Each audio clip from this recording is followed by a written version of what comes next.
Lapinous et Licornette, bienvenue, bienvenue, bienvenue dans cette vidéo sur ma pile à lire pour le Tarot Book Challenge, initié par Aurélie de la chaîne Livromancienne. Je vous mets sa vidéo, elle est extrêmement bien expliquée, c'est un vrai petit bijou. Tout d'abord, je la remercie parce qu'elle a fait des templates extraordinaires, des images de cartomancie magnifiques, c'est un vrai petit bijou. Mais comme d'habitude, elle fait toujours des trucs très qualitatifs. Donc, on va commencer tout de suite. On va y aller. Soyons fous.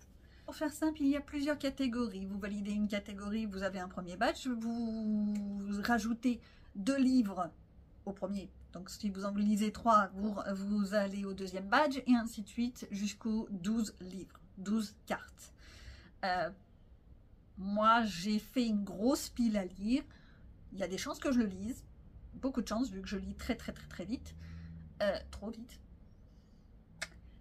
Parfois, je passe à côté de certaines informations importantes, mais c'est pas grave, c'est pour le plaisir, c'est pour le fun, c'est pour s'amuser, c'est pas pour faire un grand discours et un essai littéraire. Non, non, c'est pour moi, c'est pour le plaisir. Donc, on va commencer tout de suite avec la carte du magicien. Avec les thèmes expérience, voyage, exploration, quête, découverte. Alors, je me suis tâtée sur beaucoup de choses. J'ai pensé à Tim Saylor, que j'ai toujours pas lu, mais il y en a beaucoup comme ça, hein. C'est des trucs très vieux, très anciens, très... voilà. Mais je les ai toujours pas lus. Parce que j'ai une pile à lire qui est énorme. Alors, je m'explique quand même 2 secondes. Oui, je fais un petit aparté. J'ai énormément de livres. Pourquoi? Parce que je les prends en e-book. Vous, le voisin, le premier qui passe, vous lisez sur papier pour la plupart du temps. Mais moi, je ne peux plus lire sur papier. Bah oui, on ne fait pas que ce qu'on veut dans la vie. Hein. Alors qu'avec un e-book, j'ai la tablette et j'agrandis autant que je veux. Donc, moi et mes petites mirettes qui sont pas au top, et ben, j'arrive encore à lire. Ça, et puis après, il y a tous les livres audio qui sont géniaux, dont les plateformes se sont extrêmement améliorées depuis quelques années. Pas si longtemps que ça, quand même. Et c'est un vrai petit bijou pour les personnes qui sont comme moi, qui ont des petits problèmes, on va dire. Voilà. Du magicien avec les notions d'expérience, de voyage, etc. Alors, j'aurais pu prendre, oui, comme je vous disais, Tim Saylor, Fable. J'aurais pu prendre la carte des confins, qui est également une expérience, un voyage. Il y a tellement de livres sur les voyages initiatiques, sur ce genre de choses. Des trucs même en SF, où ils partent vers d'autres planètes. J'ai choisi en fait une BD, un graphique. Un graphique que tout le monde connaît, on est bien d'accord. Mais moi, je l'ai toujours pas lu. J'ai choisi de prendre la boîte à musique qui... ma fille l'a lu il y a ça quelques années, elle avait beaucoup aimé. À l'époque, j'avais eu le graphique en main, je ne l'ai pas lu. Voilà, tout ce que je sais, c'est qu'a priori, c'est une petiote, oui, une petiote, donc c'est vraiment de la jeunesse, qui a perdu sa maman et qui se retrouve avec une boîte à musique et va y avoir l'exploration d'un monde dans cette boîte à musique. Voilà, c'est tout ce que j'ai. Donc, je ne vais pas très loin dans les résumés. Je lis jamais les jaquettes. Jamais. Je lis jamais les résumés faits par les maisons d'édition parce que je ne veux pas de spoil. Il y a des maisons d'édition, dans les résumés, c'est trop détaillé. Donc après, on a toute l'histoire, quel est l'intérêt d'aller lire? Donc, je continue. Non, parce que si je reste 3 jours sur un livre, on n'a pas fini. Hein. La deuxième carte, on a l'impératrice avec la notion de femme puissante, femme badass, ou alors écrit par une femme. Alors ça, c'est pareil, c'est des romans qui ont quelques années, on est bien d'accord. C'est une petite saga, Alpha Academy, où, si j'ai bien compris, on a pour une fois une alpha, loup-garou, qui est embarquée dans une académie pour apprendre son métier de loup alpha. Voilà, je reste là-dessus. Si j'ai bien compris, il va y avoir une romance, patati, patata, des combats, et la femme puissante va forcément tout démolir. C'est toujours comme ça. Mais oui, mais on sait avant même de commencer le livre à peu près comment ça va se terminer, parce que c'est toujours le même type, ce genre de roman, c'est pas de la bitlite, mais ce genre de romance, de la romantaisie, on sait que ça va se terminer un petit peu dans le même genre, mais c'est fun, ça détend, t'as pas besoin de réfléchir, c'est agréable, il n'y a rien d'autre à dire. Faut pas aller trop loin pour chercher à comprendre. Pour la carte de la justice, Aurélie nous parle de quête de vérité, justice, vengeance. Alors, pour la vengeance, il y a vraiment tout ce qu'on veut dans les romans. Il y a toujours un peu de vengeance à droite, à gauche, et c'est génial. J'aime beaucoup. Là, je suis partie sur un livre, vous allez me dire, pourquoi tu le mets là? Bah, parce que j'ai eu envie. Je suis partie sur Twisted Love, de Hannah Long, pour lequel on m'a dit beaucoup de bien, mais aussi beaucoup de mal. Voilà, le problème c'est ça, c'est qu'il y en a qui aiment, il y en a qui n'aiment pas. Moi, je prends toujours les livres avec la notion de plaisir et de tranquillité.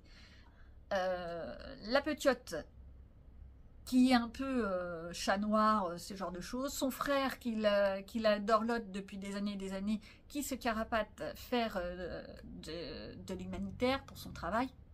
Il est en médecine, tant mieux pour lui. Et elle poursuit ses études de photographe. Sauf que son grand frère, qui part à Tizi Ouzou là-bas, demande à un de ses potes, Alex, ça par contre je l'ai retenu, sans doute parce que le nom me parle, mais bon, c'est pas grave, a demandé à son pote Alex de surveiller sa petite sœur. Déjà, voilà, on se doute un petit peu du pitch, la petite sœur et le Alex, bizarre, ils vont tomber amoureux. Non, pas forcément. Pas forcément. Alors, il paraît que c'est de la dark romance. Je sais pas, je verrai. Tout ce que je sais, c'est qu'il y a de la notion de violence, de vengeance. Il y a la notion de trigger warning. Moi, ça me fait ni chaud ni froid. Vous vous doutez bien que je suis pas une enfant de 15-16 ans.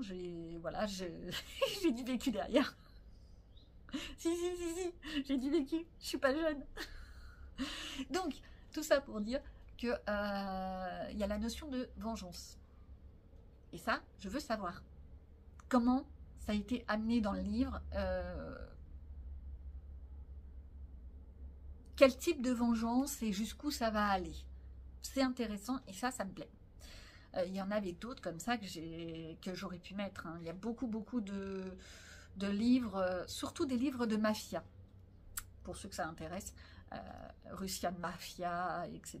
Il y en a toute une panoplie, on est bien d'accord, c'est de la romance, c'est de la dark romance. Je ne sais pas dans quelle catégorie on peut vraiment le mettre, mais tout cela pourrait aller là-dedans. De la mort. Alors là, je ne vais pas me faire des copains, ça je le sais.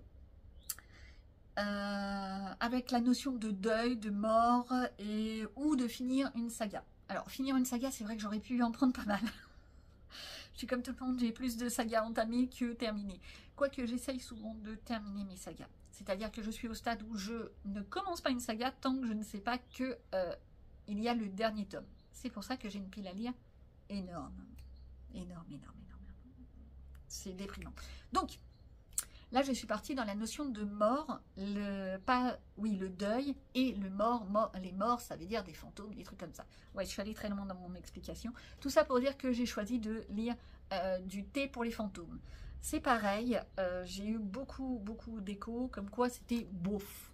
Quand il est sorti, ça a fait un bruit phénoménal sur les réseaux. Oh, c'est génial, c'est patati, c'est patata, et puis pouf, c'est retombé comme un soufflet.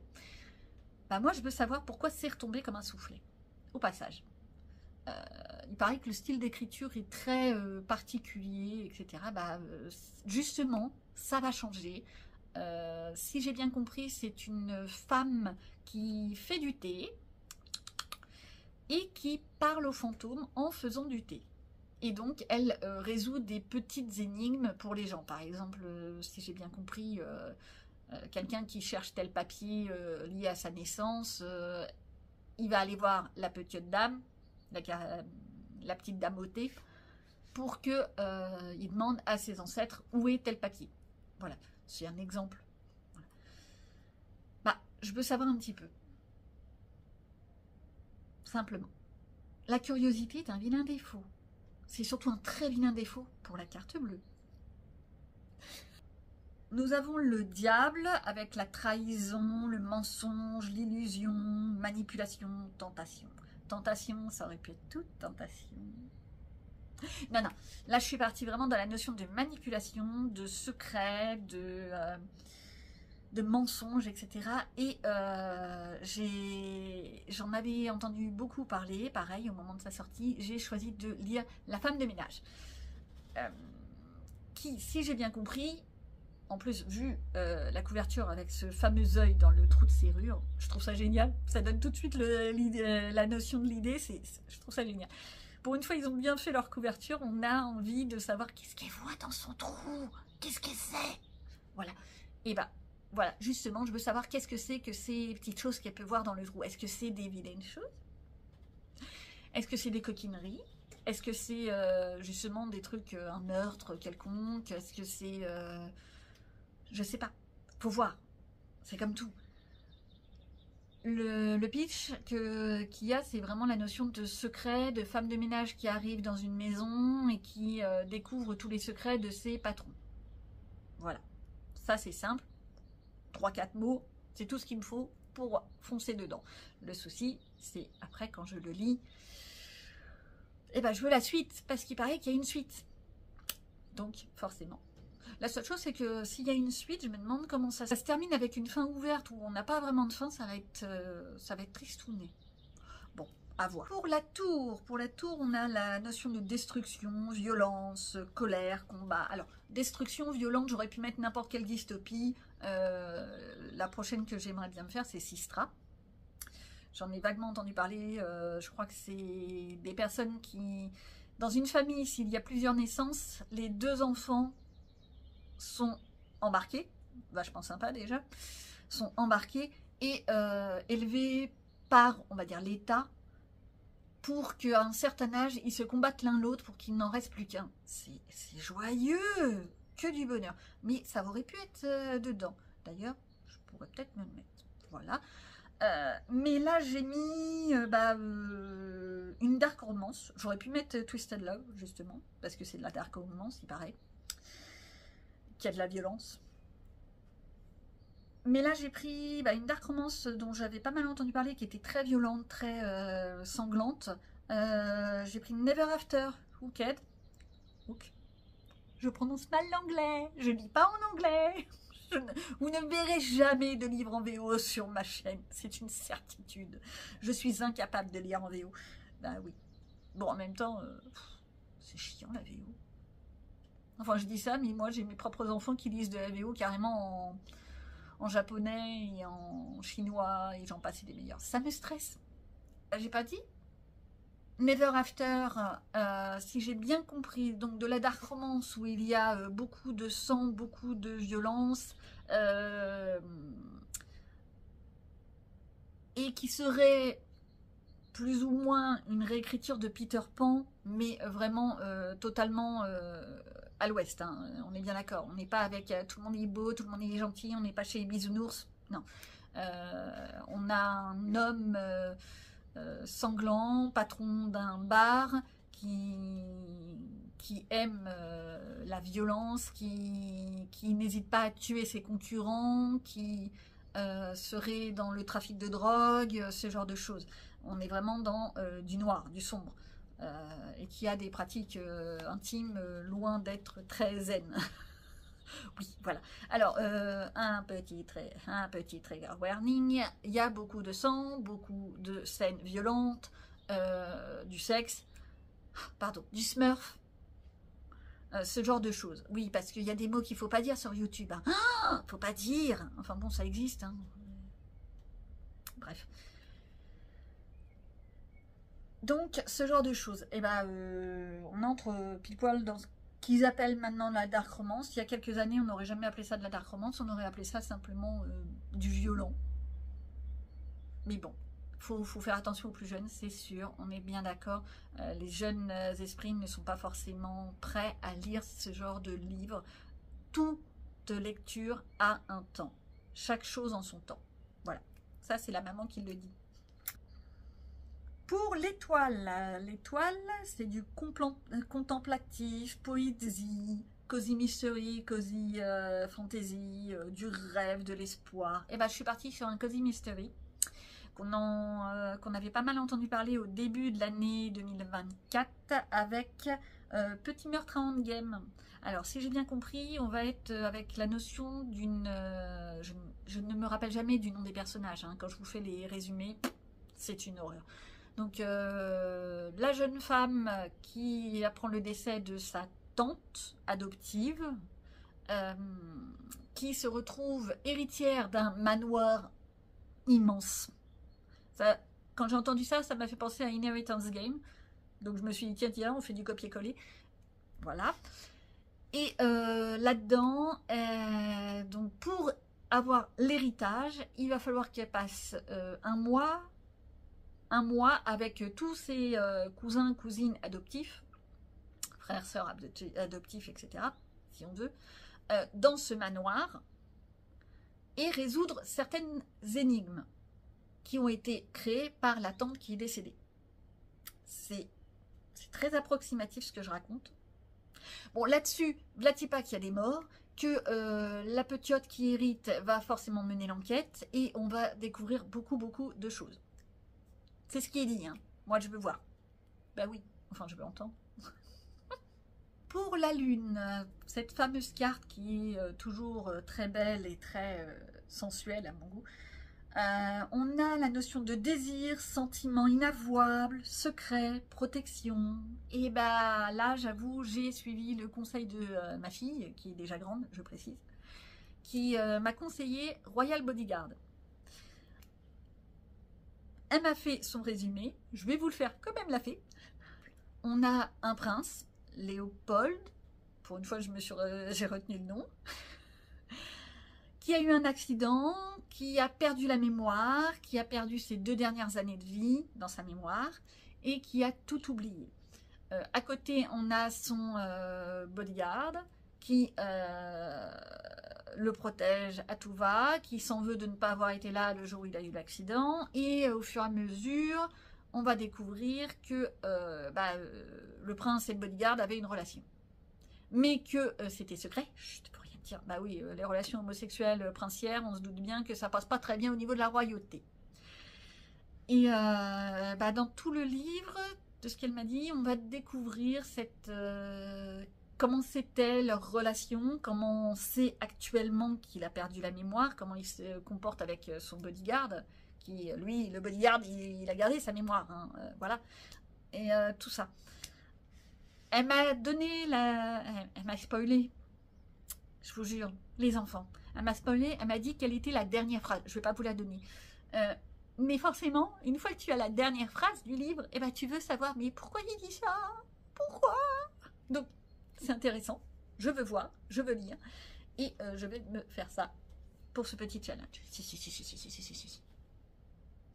Bah ouais, on se doute bien, là ça commence à faire quand même une jolie liste. On a fini avec les arcanes majeures, maintenant on passe aux autres cartes, avec le 3 d'épée, qui est amour impossible, séparation forcée, ennemis to lovers, etc. Alors là-dedans, j'aurais pu en mettre toute une panoplie, les ennemis to lovers, on est bien d'accord, il y en a, franchement, partout. Il y a eu une grande mode, entre les afters, les dimini, les machins, les bidules, et une très grande mode. Et là, j'ai glissé un petit livre, plutôt dans la notion de amour impossible, amour difficile. J'ai choisi La femme de Gilles, j'en avais vaguement entendu parler. Simplement, c'est une femme qui découvre que son mari a une maîtresse et c'est toutes les réflexions de cette femme par rapport à cet amour que son mari a pour une autre femme. Là, je vous l'ai fait, mais d'une manière... Vas-y Toto, essaye de comprendre. Au passage, petit détail, vous pouvez toujours me retrouver sur Instagram, hein. Là, je fais mes bilans lecture beaucoup plus explicites et certainement moins tirés par les cheveux.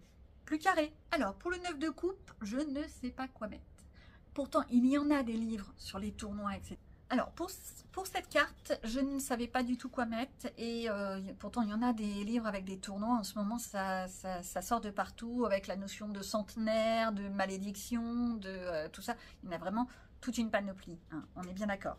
Moi, j'ai choisi de mettre... Alors, mon anglais est toujours aussi beau. Je vous mets la photo, hein, quand même, je pense que ce sera mieux. Phil's Gambit. Si j'ai bien compris, c'est une jeune femme qui pickpocket dans les rues, etc., qui est embarquée par sa guilde pour participer à un tournoi pour sauver sa mère qui a été kidnappée. Alors là, boum, je vous l'ai fait, mais dans un truc, c'est plus court, tu meurs. Beaucoup d'expérience, beaucoup d'épreuves, tout ça pour qu'elle aille sauver sa maman. Par contre, c'est un tome 1, donc forcément, ça va se terminer en nœud de boudin et on va attendre le deuxième tome pendant 3 ans. J'exagère un petit peu. Un petit peu. On passe à l'avant-dernière carte avec le 8 de denier qui parle d'apprentissage, école, maître, apprenti, formation, tout ça quoi. Bah, au niveau des écoles, on en a pareil, on en a toute une tripotée. Bah justement, Phil Games, dont je viens de parler, on a toute la panoplie Harry Potter, etc. Bon, forcément, je les ai lus quand même depuis le temps. J'aurais pu mettre Nevermore, que j'ai toujours pas lu. Honte à moi. Frappez pas. Mais là, j'ai choisi un livre, pareil, dont on avait entendu parler fin 2023, début 2024, qui est dans ma pile. Voilà, par là. Hein. J'ai de la chance que ce soit des e-books, au moins ça tombe pas. J'ai choisi Supernova, l'Académie des constellationnistes. C'est un peu comme dans toute cette tripotée de livres où elle ne sait pas qui elle est, elle ne sait pas qu'elle a des pouvoirs, elle se retrouve par hasard embarquée à découvrir qu'elle a des pouvoirs phénoménaux, extraordinaires, et on l'embarque dans une académie pour apprendre à utiliser ses pouvoirs. Là-dessus, bien entendu, il va y avoir du combat, il va y avoir des complots, il va y avoir tout ça. Voilà. Et j'ai cru comprendre qu'il y avait une petite romance qui se glissait là-dedans. À voir. Je vous fais des résumés, mais plus rapide, tu meurs. Bon, si vous voulez des choses beaucoup plus explicites, n'hésitez pas à aller voir sur les différents sites où il y a les résumés des livres. Moi, je ne le fais pas. Et enfin, la dernière carte avec le 3 de bâton, qui est en fait de l'amitié forte, qui est en groupe,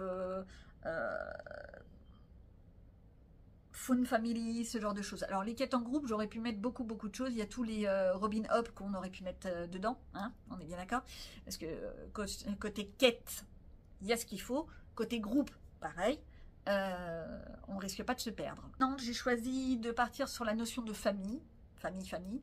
Et en fait, j'ai pris ce livre-là parce que je suis tombée par hasard sur Netflix, sur le film qui est tiré du livre. Et j'ai choisi de lire Ma vie avec les Walter Boys. C'est que c'est une jeune fille qui a perdu ses parents et sa sœur dans un accident de voiture. Je sais pas, mais alors les voitures, à toutes les sauces, hein, dans tous les livres, accident de voiture, accident d'avion, ça y est, radical. Donc, elle a perdu sa famille et elle se retrouve envoyée chez la meilleure amie de sa mère. Parce qu'il n'y a pas d'autre famille. Sauf que dans cette famille qui l'accueille, il y a déjà une quantité phénoménale de gosses, plus ou moins âgés. Les Walter Boys. Ce que des garçons, une seule fille, autre que elle. Donc là-dessus, il va y avoir bien entendu des quiproquos, des petites aventures, à droite à gauche. On se doute bien qu'il va y avoir une romance. Et je pense que ça va être plutôt une lecture tout doux, toute mignonne, avec sur fond de deuil et sur fond de deuil et de complexité psychologique liée à l'acceptation du deuil. Voilà, c'est très joyeux pour terminer cette liste. J'aurais pu choisir un livre plus agréable quand même hein, pour terminer. Mais bon, tout ça pour dire qu'il s'agit là de ma pile à lire pour ce fameux challenge. Et je vous retrouve bientôt pour un bilan. Et pour d'autres piles à lire, forcément. Allez, bye bye!